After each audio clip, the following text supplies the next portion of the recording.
Hello everyone, this is part 9 of What If Naruto Was Born in the Uzumaki clan, and I hope you guys enjoy this video and to like, to subscribe, to share, and check out the playlist, to see more comment down below. Now let's start the intro. They call me a god. They call me a god. They call me a god. Join my membership, the perks are great. It's in the description. Father. His voice was barely above a whisper as his eyes laid upon the man to whom he owed his existence to. The person whose bi flowed through his veins and the one who gave him a pain that nothing in the world could heal. The despair in his heart threatened to swallow him whole now that he knew the bitter truth. In the end, it was not he who was F up, but the world itself. Answer, even with the three-pronged kunai lodged in his Y, even with bi leaking from his N and mouth, even though his face was covered by the liquid matching his bright red hair. He laughed. Minato stood on the other side of the battlefield. His eyes fixed on his target, his usually calm blue orbs stared in surprise on seeing the young boy regain his footing. Even the most strong ninja couldn't survive a lethal wound to the N, but this bee-stained boy not only survived, but was laughing. He glanced across his students. Rin seemed fine and was simply knocked out. Obito had minor wounds but nothing life-threatening. But Kakashi. Sadly, he knelt beside his most prized student checking his pulse. Silence was his answer. Kakashi Hatake was S. Across the field, he could see the charred remains of a lot of Konoha shinobi. He grimaced on seeing Kagami's badly burned corpse among them. If not for the seal he had marked on Obito that warned him of his younger son's impending death, he might just have lost his son along with Rin as well. What answer would he have to give to Tsukumo now that Kakashi was K? His only solace was the fact that Obito and Rin were still alive. He doubted he could have faced Kushina and Mikoto's wrath if Obito had S. Granted, Mikoto was Obito's biological mother and had taken care of him. But Kushina had also been introduced to the boy by her best friend and over the years came to care for him, even love him as her own son.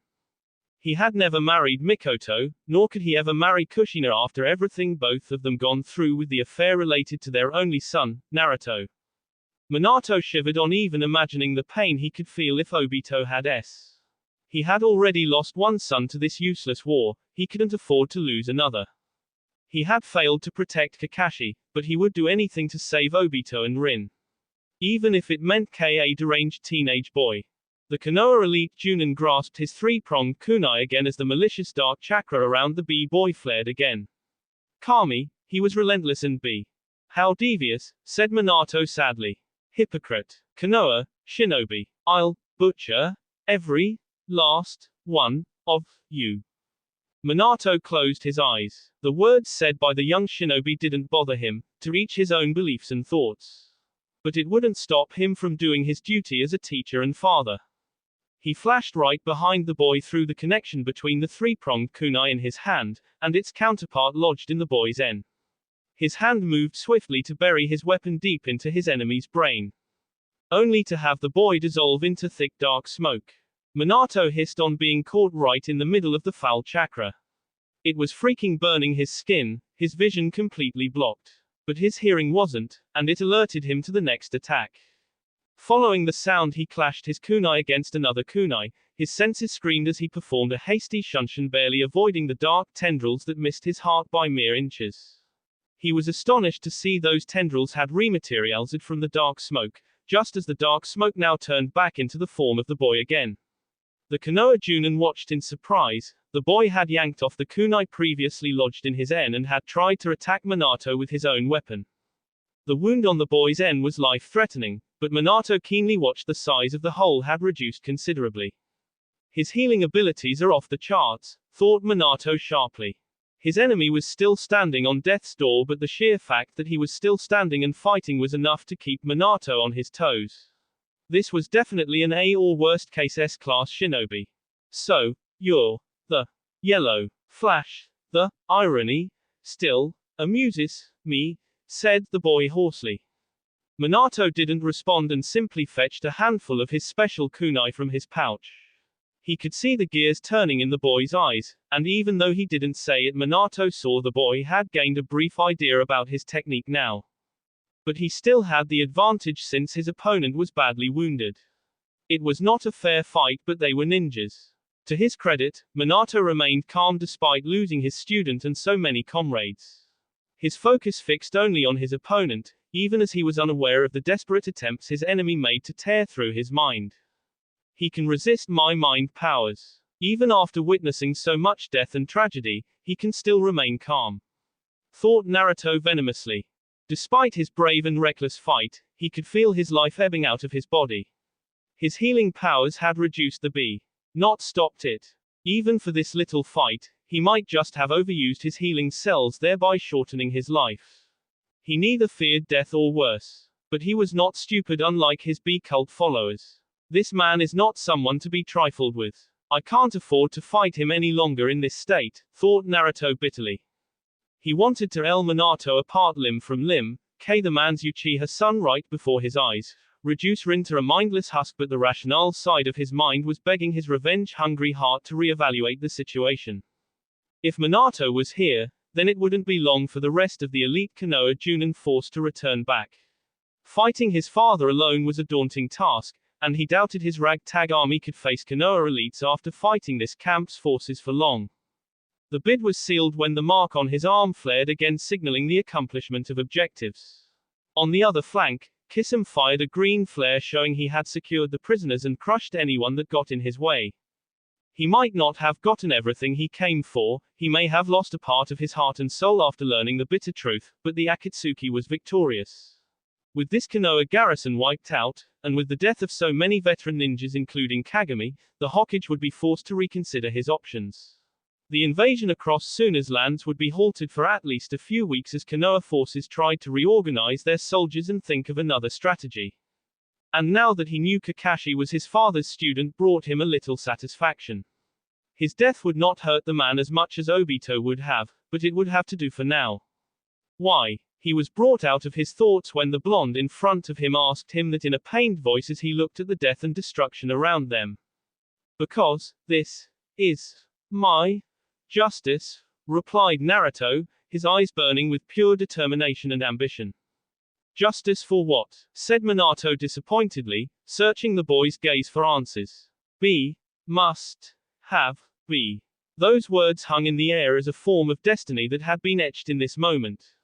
Minato could not see the boy's face clearly due to all the B on his skin, but he could read those eyes. And in them he saw a sea of pain, sorrow, loneliness. But most of all he saw something in those eyes as they stared at him. It was betrayal. He remained frozen in place even as the boy transformed back into dark smoke and in a few seconds disappeared from the destroyed camp. Minato didn't know for how long he stood there, his eyes fixed on the spot where the boy had been standing. His thoughts fixed on one thing. Why were those eyes so familiar? He stumbled. The soil of Fire Nation tainted by his B as it continued to fall from his skin. Yet the pain paled in comparison to what he felt in his heart. He had always known he was not somebody most people would love or like to be close to, his powers were not normal, and he was usually indifferent to other people's feelings except for a selected few. He had done things for his country that would make most civilians blanch. Every day of his life he had stared into the darkness and kept on fighting. When Azu was lost, his revolution was all that kept him going. Along with the fact that maybe destroying Konoha would hurt his parents. But he was wrong. For their joy and pride was not Konoha, but a boy. He had prepared himself for years to be called a freak by them, even hated in the worst-case scenario. But to see them simply forget about his existence, replace him with another boy and live normally as if nothing had ever happened. He could bitterly accept Minato doing these things considering he was Obito's father, but his mother too. Strolling through that boy's memories, Naruto knew Obito was not Kushina's son but of a woman named Mikoto Uchiha. And yet Kushina had given him everything that originally belonged to her real son. One which she had discarded like a trash can the moment he was born. His legs finally gave out as he fell to the ground, broken and torn apart. Mentally and physically. As his bee pulled around him, staining the green grass, threatening to drown him, he felt a lone tear fall from his eye. Painfully he twisted himself around so that he could stare at the sky. His hand slowly rose up as if trying to grasp the world and tearing it apart with his bare fingers. Great. Kami, B. my witness, without fail. I'll get revenge on all those bastards, all of them, with these hands, no matter what it takes. Screamed Naruto. His promise boomed through the lands, promising death and destruction to its people. But even in the midst of determination and hatred, there was pain and sorrow. Alone in this deserted forest, for the first time he allowed his tears to fall freely. For the nation he had lost, for the clan he had lost, for the leader he had lost, for the family he might have had in another life, for all the things he had done. He cried alone. The Akatsuki forces waited patiently at the rendezvous location, some 30 kilometers away from the now destroyed garrison camp. The mission was a complete success with full destruction of all enemy forces, with only 15 Akatsuki menace in battle. At least 25 Suna shinobi had been rescued, 5 had been in too bad shape to rescue, and their own comrades put them out of their misery instead of leaving them to rot in Konoha's gruesome prisons enduring worst kinds of tea. Yahiko stood amidst the victorious group nursing his bruised left arm. To his credit, he had managed to eliminate 7 Chunin, 3 Genin, and with Hiden's help he even helped take out 1 Junin. All in all, he had killed so many people today. Yet he was not rejoicing. Unlike the barbarian cult members, he had seen and butcher Konoha ninjas left and right like cattle. Even if they got injured, including strikes to vital organs, they simply got back up and continued fighting. It was as if they were immortal. He still shivered on remembering Hiden's rampage and the faces of so many young Konoha genin who threw themselves at the Akatsuki only to receive brutal deaths in return. He didn't like what he had seen today, definitely hated what he had done. Now he was no different from any other ninja. But he had done it for Am, and as long as his nation was safe he would continue to bear this sin. There would be a time to pay for all these sins, but until then. Kisame stood to the side indifferent to the commotion around him. A few of the Akatsuki were tending to the Suna shinobi who were not in a very good shape, most were wounded and some even sported signs of tea. So much for Konoha's benevolence. Suddenly the cult members stopped rejoicing and instantly knelt on the ground. Yahiko turned around and saw the reason for that. He flinched on seeing Naruto return, his entire body covered in B, even his face mask given by Kisame was smeared in the red liquid. The small part of his face that was visible was deathly pale, and his red eye had transformed back to its natural iris of blue. There was a tightly wrapped cloth around his end which was soaked in B. "My lord," yelled Hiden in horror on seeing the condition of his leader. "Stay calm. It's me who's injured, not you," rebuked Naruto. His stern gaze remained relentless despite his condition. Yahiko and Kisame quickly moved to his side, even as the Akatsuki leader saw the freed Suna shinobi staring at him in awe, fear and trepidation. None of them were in any shape to fight if he chose to kill them. And considering his force had obliterated a powerful Konoha garrison on its own, their fate was literally in his hands.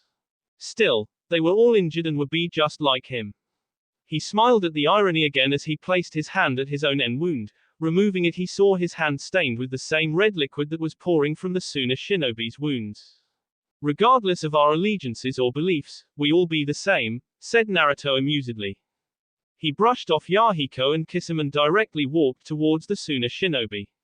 To be honest, he barely had any bitter feelings about the Sand Village and its ninjas.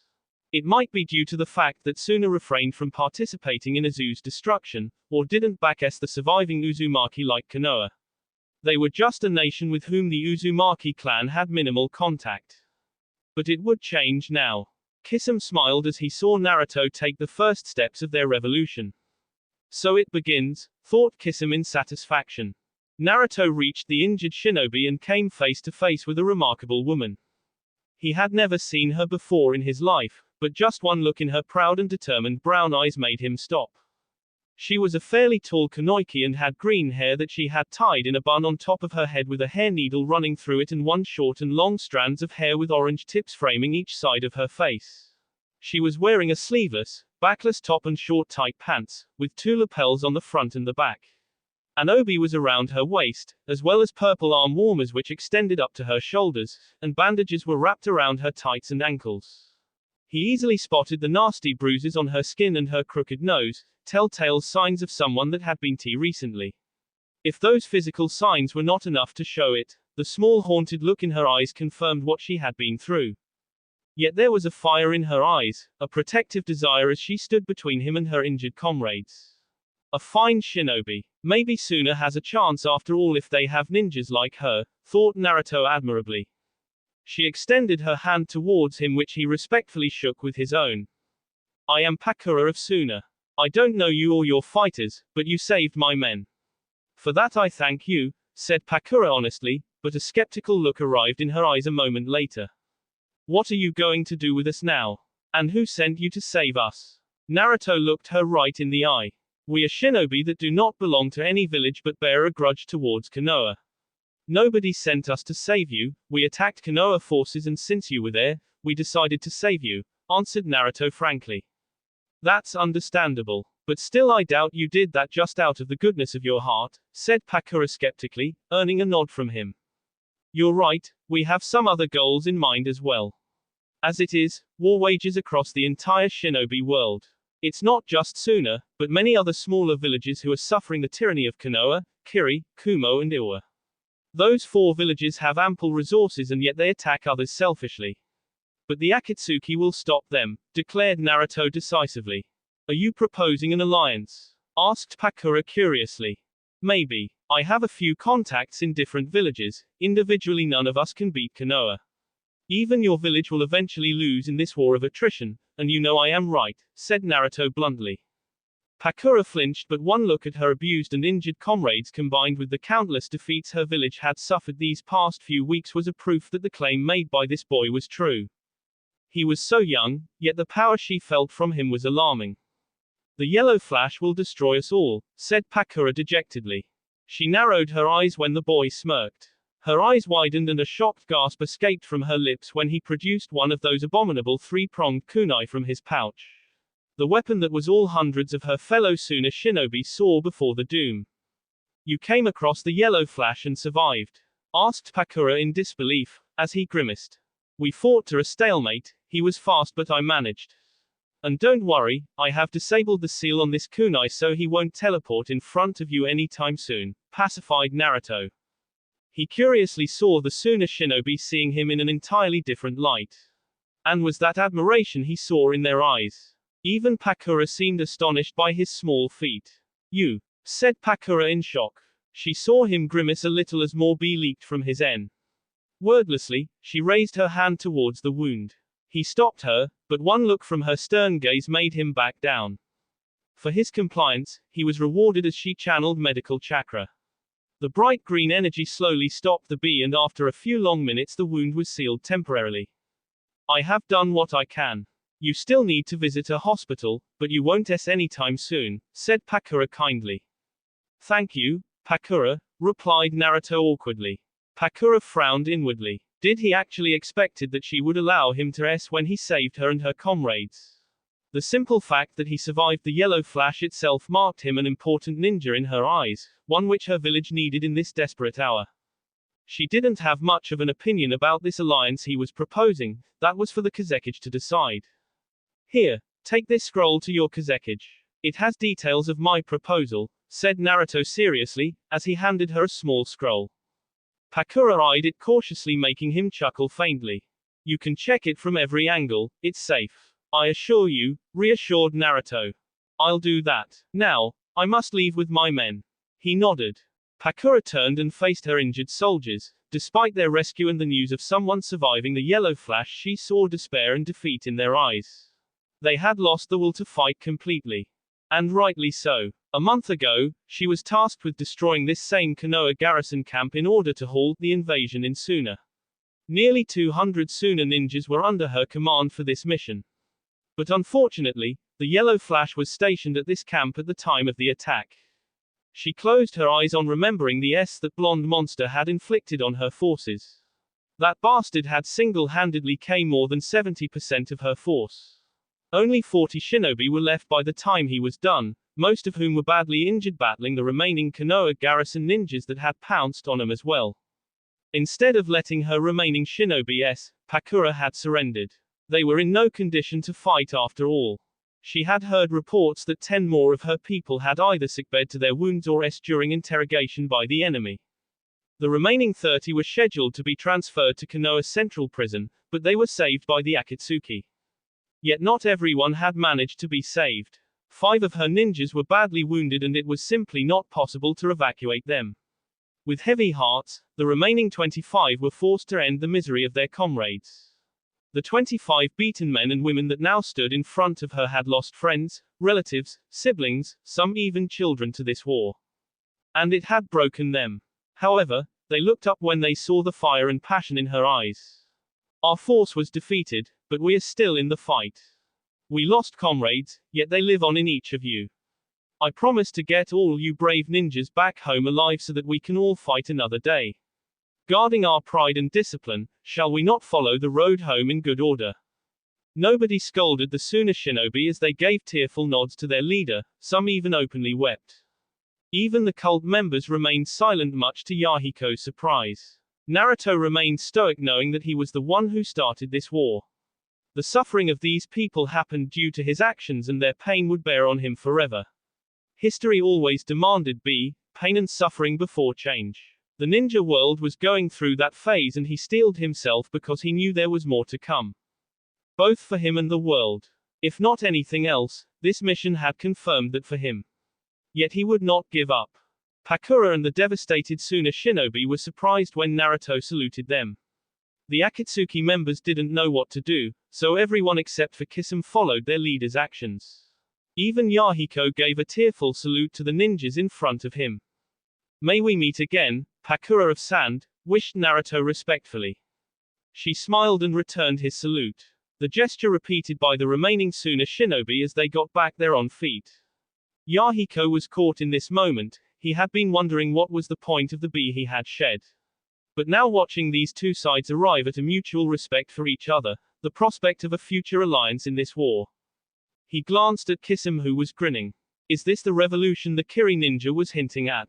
The Am ninja saw Naruto and Pakura whisper something between each other before the Suna Kunoiki smiled. With one last salute, the Suna survivors walked away as Naruto turned to face his own comrades. To their surprise, he was smiling. Let's go home, everyone. Minato found the silence in the grand chambers a little unnerving. The Hokage, most of the clan heads and some other higher-ranking ninjas along with the Anbu commander were present in the room. And they all were staring at him as if he had brought the apocalypse on them. Granted, the end of an entire garrison was a big event, the loss of Kagami Uchiha being a big blow to the Uchiha clan. It certainly had impact on their war effort against Suna, but it was no complete defeat. Yet the shock in these people's faces made him frown. You're saying there is a shinobi out there that can not only survive against you but also was the one who decimated our veteran Junin, including Kagami-sama? Asked Hiashi in disbelief. The Hyuga seemed shocked for a change. Impossible, rebuffed Sume Inuzuka impulsively. As hard as it is to accept, it is true.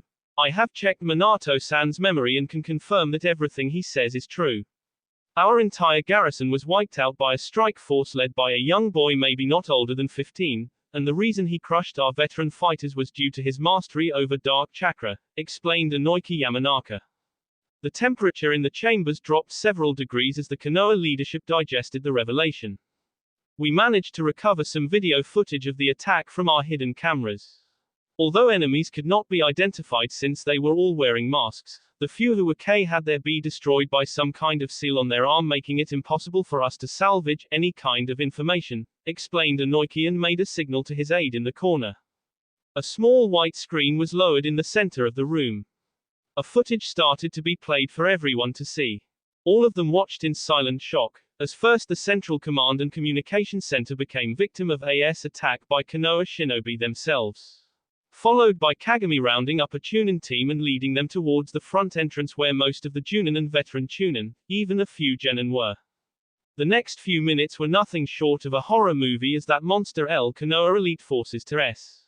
The redhead boy with that ghoulish mask was merciless and relentless. He simply didn't his enemy, but tore them brutally to S. Burned them alive, them to tiny pieces of F. Other camera footages showed swarms of enemy forces advancing on the camp from all sides, off communication which prevented the Konoha forces from sending distress signal. Hiruzen leaned forward when he saw one enemy fighter get in the heart with a sword, Instead of falling, the zealous man laughed and yanked the weapon out of his sea. He then continued butchering Konoha forces. On the other flank, a master swordsman was making quick work of any Konoha shinobi that got in his way, while his comrades liberated the Suna prisoners. Within minutes, the battle was over. The footage shifted back where Minato had arrived and injured the dangerous redhead boy with a lethal wound on the N. But the boy didn't or run away, instead he roared and fought the yellow flash. The resultant clash aptly captured the attention of all the people watching the video. Because for the first time, there was someone able to fight against the yellow flash for more than 5 seconds. Both fighters were slugging at each other. If Minato had speed, then the boy had cunning. His power was unorthodox and foul. Even now, sitting in this chamber, the Konoha leadership felt the malicious hate and anger in this boy. All of it came to an end when the boy's comrades finished the remaining Konoha forces, destroyed the camp and took off with the Suna prisoners. The boy retreated soon after. "I think we just witnessed the birth of a famous commander," said Shikaku Nara, surprising many people. "You're right, Shikaku. He's an excellent commander. He understood our camp first, figured out a way to disrupt our defenses from the inside, strategically surrounded our men and see off all their attempts to call for help. He himself fights like an Anbu, and most of all he has the sense to retreat when his objectives were finished." Despite being able to fight against Minato, he didn't take chances and sensibly retreated, explained Hiruzen in a composed manner. "Hiruzen, this is not the time to praise the enemy," urged Koharu. The Hokage wanted to refute her, but the fearful looks in the eyes of his people showed him it was not needed right now. He silently made a prayer for Kagami and all the shinobi who "Why the hell didn't you pursue them, Minato?" yelled Danzo, his hand on the table. Hiruzen smiled when, despite the scathing accusation, Minato didn't lose his cool and calmly looked at a fuming Danzo. "There was no point. I was already exhausted from completing my original mission. This fight took a great toll on my reserves. If I had pursued the enemy, it is possible I might have taken out a few, but the rest might have captured or killed me. I don't believe letting either of those scenarios happen could have benefited Konoha. But the truth is, I had to stay behind and tend to those who had survived. I also had to send a message to all of you, and yes, I also stayed behind to protect Rin and Obito. If that makes me a traitor, then I am ready to face charges." Jiraiya smirked on seeing the fear in these people's eyes as they imagined Minato not being there to save their A. It was a known fact that his student had been monumental in the series of victory Konoha had managed against Suna, and the lesser casualties on their side was a proof of his talents. Even a warmonger like Danzo knew that and was the reason the old man sighed. He backed down and nodded. "Kagami was an old friend of mine. I want justice for him and all our shinobi," said Danzo, and for the first time many people saw the sadness in the eyes of Hiruzen, Danzo, Homura and Koharu. All of them had been students of Tobirama Senju, fought on various fronts and conflicts together as part of the same unit, helped Konoha become the superpower it was today. They were the backbone of the Leaf Village, and now they lost one of their closest and oldest friends to this war. One didn't have to be an expert to see the impact Kagami's death would have on his friends and the Uchiha clan. In light of recent developments, I hereby bestow upon Kagami the Gallantry Award. He and his subordinates shall be given a full military burial sponsored by the village. To the fulfilled life of an old and loyal shinobi and his happiness in the other world, said Hiruzen proudly, but couldn't stop tears to fall from his eyes as memories of his childhood friend came rushing back in his tired heart. The usually combative Danzo who opposed the Hokage on each turn became the one who rose first in his support. The old veteran gave a respectful salute just like Hiruzen, and was soon joined by Homura, Koharu and the other people in the chamber. Minato, while offering his respects, also felt the unity in his people ignite further. It was true, the death of one man was enough to change the world. Kagami's death might turn out to be the factor that could help Konoha win this war.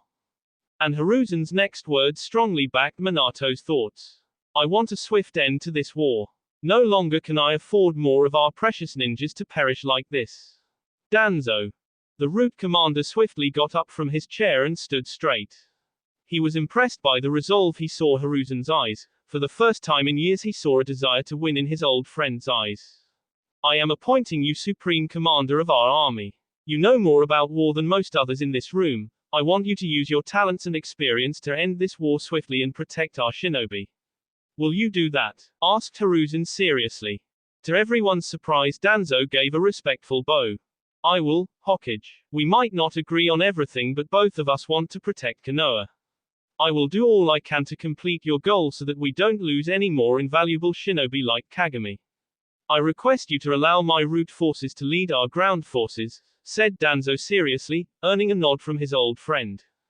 Very well. Shikaku, you shall assist Danzo on the war front. Inoiki, reinforce our defensive protocols and communications systems. Wolf, I want every scrap of intel the Anbu can gather on this boy and his group.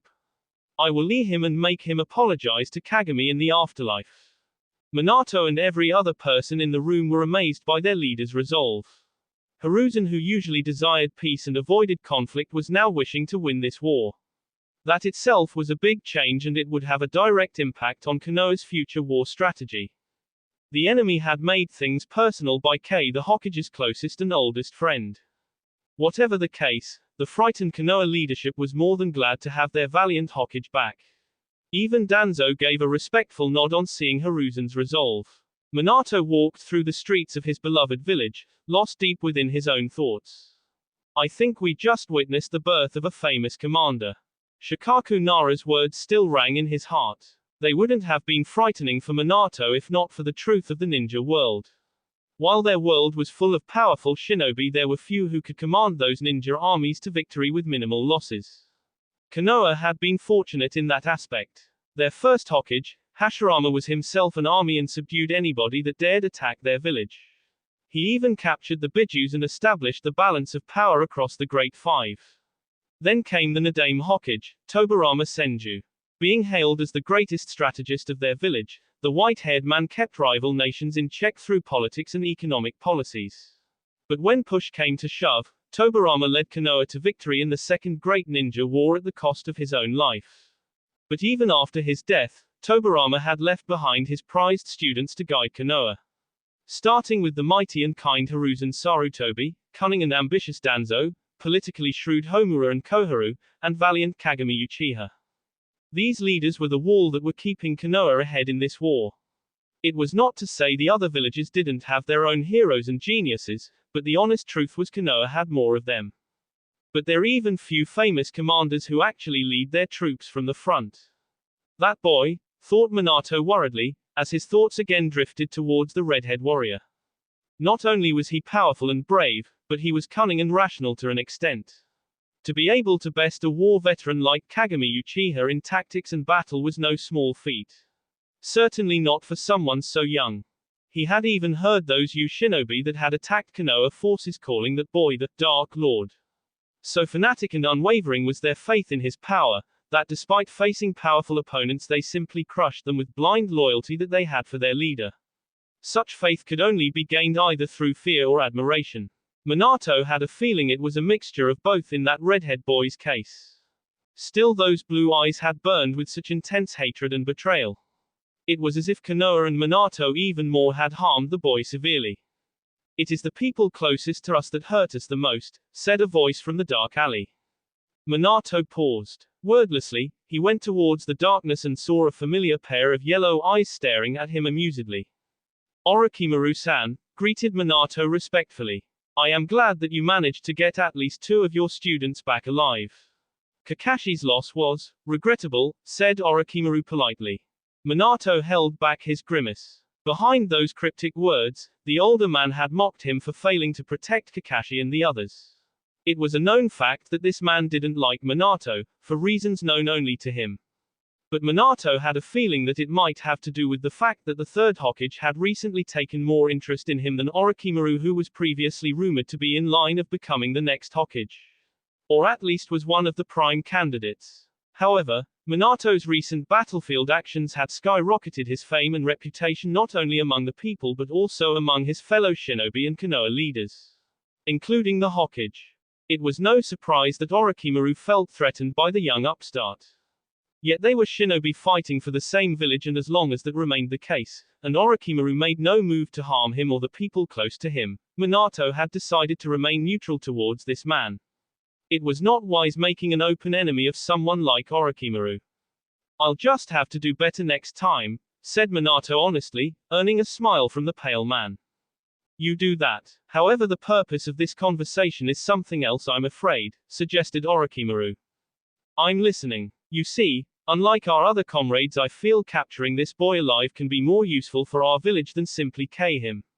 His powers are unique, his mind formidable. I'd like to study that and develop new ways to make our forces more stronger in this war, said Orochimaru frankly. You want to turn him into a lab rat? Asked Minato distastefully, getting a sharp look from his senior. Don't be a hypocrite like most of our people, Minato. There is always a price to pay if you want to stay in power. Konoha has always paid that price through people like me. It is my work that allows our troops to fight harder and better than our enemies. Do you care how I made the immune system and chakra reserves of our shinobi more effective? No, it is because you don't want to. People are always satisfied in living in the dream world and letting others do the dirty work, said Orochimaru scathingly.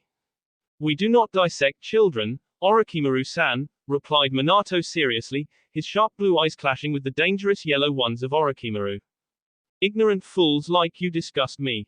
If only you knew just what Konoha has done to keep hold over its dominance over these years, then I doubt you'd be able to stand there and preach to me about morals.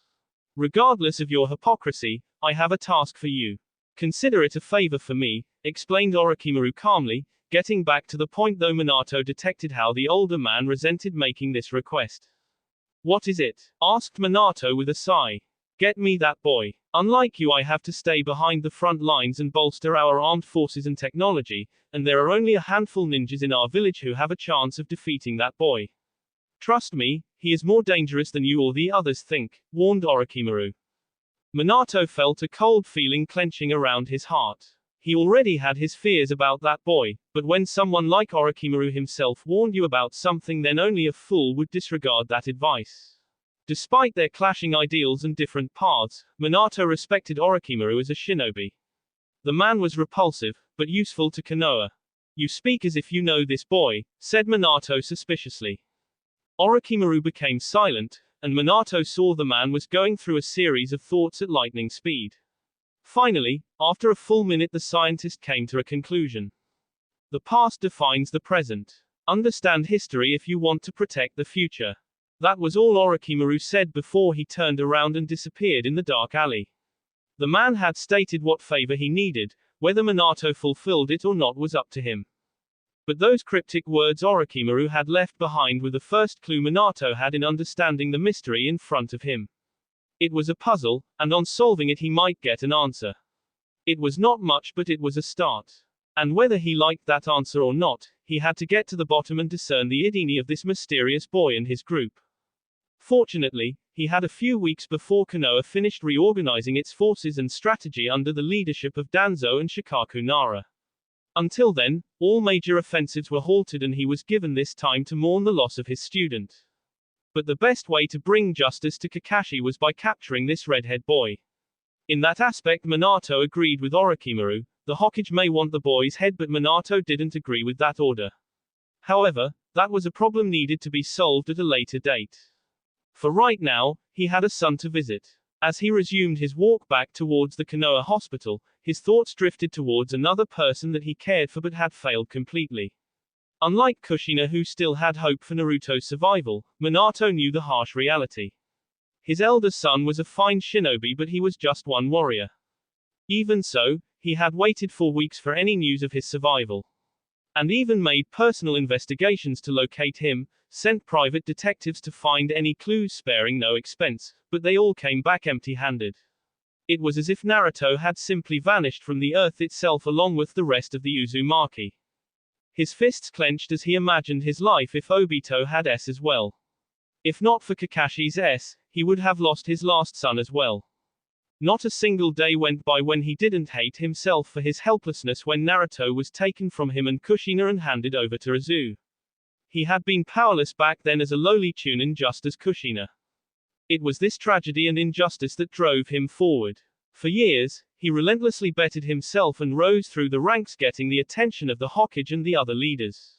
He had dreamed that if he became Hokage he could have found a way to get his elder son back, even if it meant threatening Izu with war if they refused. The third great ninja war, as tragic it was, had given him that chance, but his son had before his father could get him back to his true family. Minato had even planned to take full blame for this tragedy, tell Naruto it was his fault and not to blame Kushina. At least that way, Kushina and Naruto could have found happiness in each other after years of separation. Even if it meant his son would hate him for the rest of his life. Yahiko ran through the familiar lands of Am with a faint smile on his lips. Even the cold rain falling from the skies didn't bother his high spirits. Because for the first time in his life he had been able to act as a shinobi and most of all be a part of something that could possibly change their world. His eyes glanced at the person that had made it all happen. He had to admit, there was more to Naruto than what Yahiko himself and others had initially thought. Instead of being the brute as Conan had imagined, he was a far crafty ninja. But what really inspired Yahiko was this feeling of invincibility when he was near this boy. With him, Yahiko even felt conquering the entire world was not impossible. What are you smiling at, idiot? Asked Naruto irritatedly, even as he continued running ahead of Yahiko. Nothing particular. Naruto slightly tilted his head to stare at the younger boy and shook his head when in Yahiko's eyes he saw something he had never expected to see before. It felt good saving those people, Naruto, said Yahiko after a moment. Control your feelings, Yahiko. Today's friends can be tomorrow's enemy, never expose your back even to a friend no matter what, warned Naruto. You're really a bummer, said Yahiko disappointedly, as he caught up with his new friend. He saw a haunted look visible in Naruto's eyes which quite surprised him. It is the people closest to us that hurt us the most, said Naruto sadly. But we still fight for them, replied Yahiko humbly. Naruto chose not to comment on that philosophy. To each his own life and death. What will our next step be? Asked Yahiko seriously, trying to divert the topic. That depends on Suna. If they agree to negotiate, then I have some plans in store. If they refuse, then I'll simply allow Konoha to destroy them completely. Albeit damaging Konoha forces badly in the war, said Naruto cunningly. Isn't that a little extreme? Asked Yahiko hesitantly. There is no need for more fools in this world. Something that is supposed to and doesn't will eventually rot away, be that man or nation. If Suna dreams of defeating Konoha in this war alone on their own, they should just stay in bed and continue dreaming. You're really aren't you? Asked Yahiko in a resigned voice. I prefer reality. Regardless, don't let this small victory go over your head. Konoha is like powerful bull, Iwa is the same. We have punched them both brutally, which has stunned them for a few moments. But make no mistake, both these great villagers will retaliate with power never seen before. That is the only way they have to regain their lost pride and keep their ninjas motivated, maybe even show their power, explained Naruto frankly. You mean Iwa will attack Am even more badly? Asked Yahiko worriedly. Of course. Iwa's pride will never allow itself to be even punched by a small nation like Am. It won't be long before they attack again, this time with thrice the numbers and ferocity. Both of them climbed a small hilltop, and when they reached the peak, a mesmerizing sight awaited them. In front of them lay a vast sea, at the far end of which they could see the capital city of Am. Yahiko felt a shiver pass through his body as pride and fear burned in his eyes at the sight of his home. Pride for what he was fighting for, and fear for what awaited his weak nation in the near future. He glanced at his friend to see the same calm, collected look on his face. His piercing blue eyes took in the sight before him without a brief flicker of emotion. The danger that awaited them all didn't seem to affect his confident and defiant body language the least. It's going to get worse, isn't it? Asked Yahiko honestly, earning a nod in return. I've shed plenty of B before now, I'll definitely shed a lot more in the future. In the end, all that matters is what all that be changed for the world, answered Naruto calmly. Aren't you afraid of anything? How can you continue fighting knowing, hesitated Yahiko, that I might probably lose? Asked Naruto with a smile. Yes. The smiling Uzumaki glanced at the dark sky above him, and in the clouds he saw the ashes of his destroyed nation, the corpses of his clan, the mockery that was his family. He then glanced back at Yahiko, who was startled by the look in Naruto's eyes. Already, I have nothing left to lose. But even so, I will fight. That heartbreaking confession and the determination in this boy's eyes ignited something deep within Yahiko's heart. His fist clenched shut as he glanced at his home. If Naruto, who had lost everything, was this determined, then he too would fight till his last breath for all that was dear to him so that he wouldn't lose that. Naruto contentedly smiled on seeing Yahiko's silent resolve before his gaze shifted to the sky. I will keep my promise to you, Katsuro-sama, and gain something that will quench this thirst in my heart. Is that my dream? Or a strong enemy? His father's face appeared in the clouds, glancing down at him. Minato Namikaze, will you fill that role? That will be all for this video. Be sure to like, subscribe, share, and comment down below for more videos. Goodbye.